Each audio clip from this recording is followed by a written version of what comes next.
gud na siya oh. Pagbigyan. Ay, bantog rin kay maguna siya.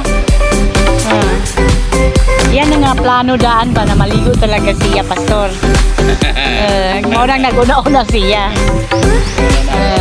Pag-abot na ko diri, nakalingkod na siya diri. Planado na niya. At least lang doon, mga 5 minutes.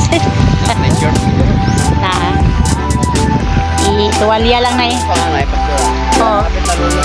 Agoy. Nagpunta? Nagpunta doon sa may bahay-bahay? Oh. Cooking boat. Oh. Oh, dali. Dito na, dali. Ang nakaluwas sa kanya, yung Makuan ka. dito sa ano, doon sa may gawang. Oh, sige, urong tayo.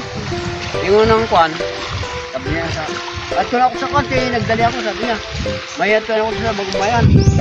Ganun daw, bakit? May ano, magkuan-kuan, magkain na tayo, hindi ko magkain. Nagmamagkano siya, naplagang pabot na. Pag-ingon dili, siya nakaluwas pa.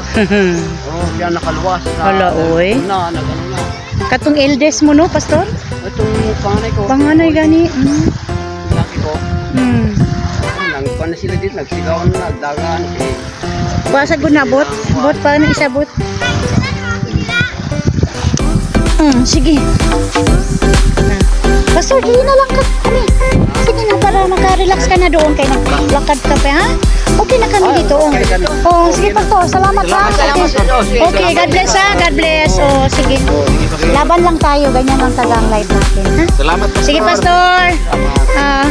Sa 30-31 Minister Summit nato 3 days. June 1, 30-31 June 1. Magpunta sila Tatay Bishop dito, ha? Sa Malita, oh. Sa village.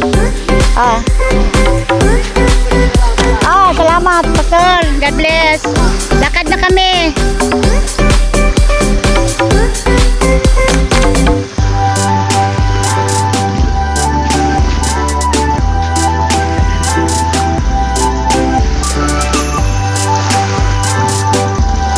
Pagumbayan.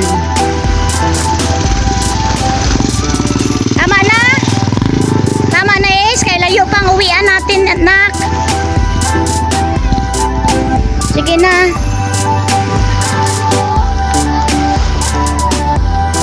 Tala na.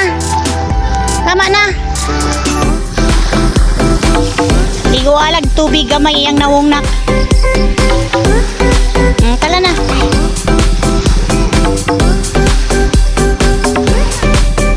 Hehehehe